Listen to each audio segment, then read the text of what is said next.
Students and alumni from the England Conservatory will hold a concert to raise money for Boston's homeless. This will take place in the Back Bay at the Church of the Covenant.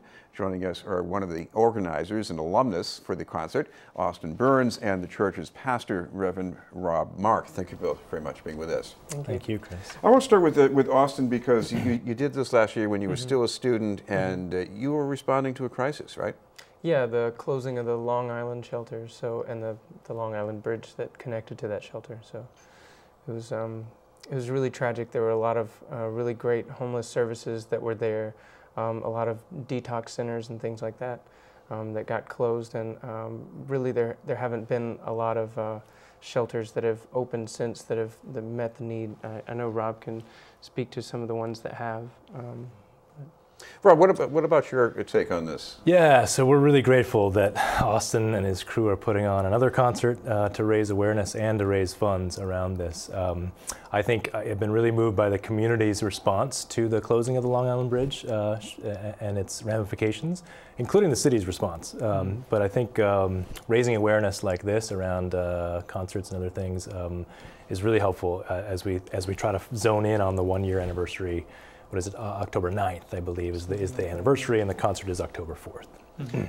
Well, Austin, you got involved in the concert because you're a full-time musician, but what about your contact with the homeless? How does that fit in? Well, it started for me last year. I moved from Georgia, and obviously homelessness is an issue there, but it's not something that you necessarily see every day unless you're in Atlanta. And for me, I wasn't living in the city, so it wasn't something that I saw every day. And when I moved here 2 years ago, I was struck by the fact that, you just walk down the street and you see someone that has that immediate need, and you can buy them a sandwich or you can give them some money for shelter for the night, but that's all that you can do, really. There's not. And I felt like there needed to be something that I could consistently do, something that would have a bigger impact, and something that was part of a bigger organization that could potentially help. And I definitely found my church home when I went to Church of the Covenant, and I knew that since that the homeless were really a priority for them, and their connections also with the women's lunch place, that was a place to bring an idea that I had. So. Reverend, put this into context, because how this fits in with the mission. So sure, the mission of the Church of the Covenant is like many churches in our city, focused in on trying to actualize the love of Christ in our midst, in our world, and to take that idea of loving one's neighbor and loving one's neighbor in action and deed seriously. Church of the Covenant has long had interactions with the homeless community in Boston. It's a historic church building right at Newbury and Berkeley Street. Has some overhangs and some protected places and places where some of our homeless friends have been sleeping out in the past overnight. And I think the mission of Church of the Covenant over the years has been to sort of minister among those who sleep out overnight. Over the past few years, we as a congregation have asked the question, is that doing enough? Are we doing enough? Are we living as Jesus among these folks who are our friends, our sisters and brothers? And so the church has risen to that question and saying, it's not enough just to allow people to sleep out. In fact, it may be endangering them and their well-being and the city's well-being as a fact. So we've engaged the process of solidarity and accompaniment with our homeless friends in a much more intentional way over the past few years, which has included engaging our service providers, our incredible network in Boston of service community providers, networking with our city officials, our Emergency Shelter Commission folks, and Jim Green and others have been wonderful in this process, and our police commissioners as well, and so our community policing officers. So we've really, and our women's lunch place, which happens to be in the fellowship hall of Church of the Covenant, which is a great gift to our congregation to have that connection. So this multifaceted way of approaching this crisis in our city, which is the condition of homelessness, folks who are experiencing homelessness. Addressing it has been a real an important thing and identity, part of our identity as a congregation.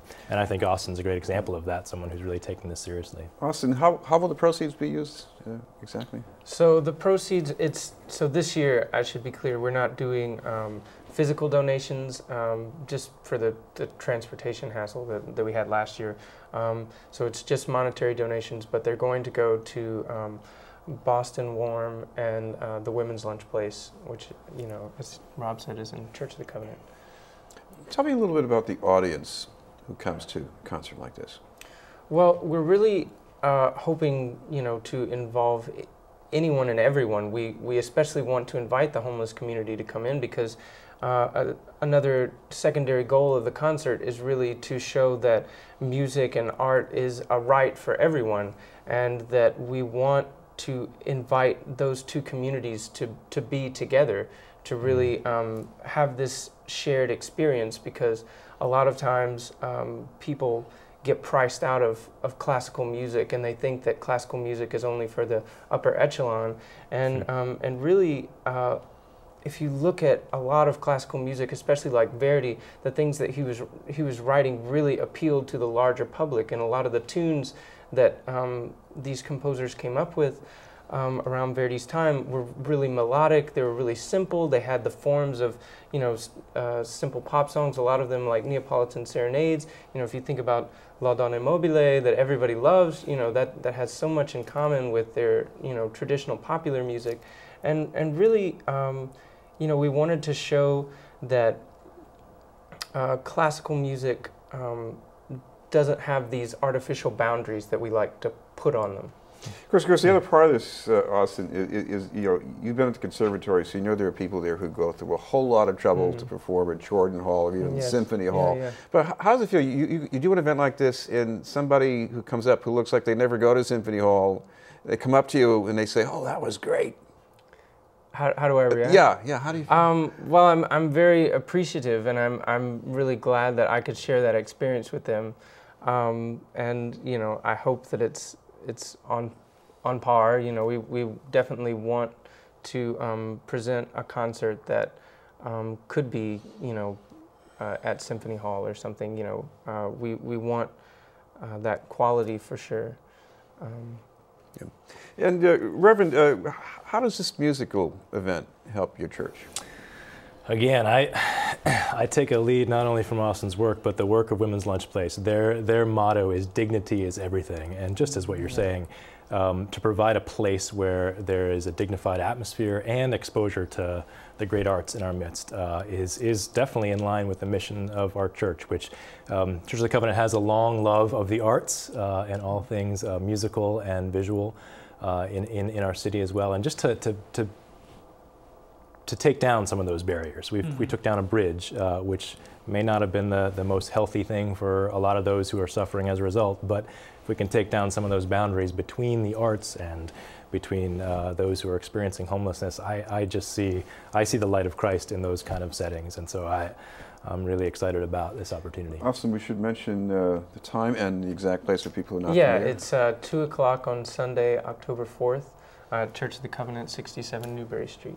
All right, thank you both very much for being with us. Austin Burns and Reverend Rob Mark.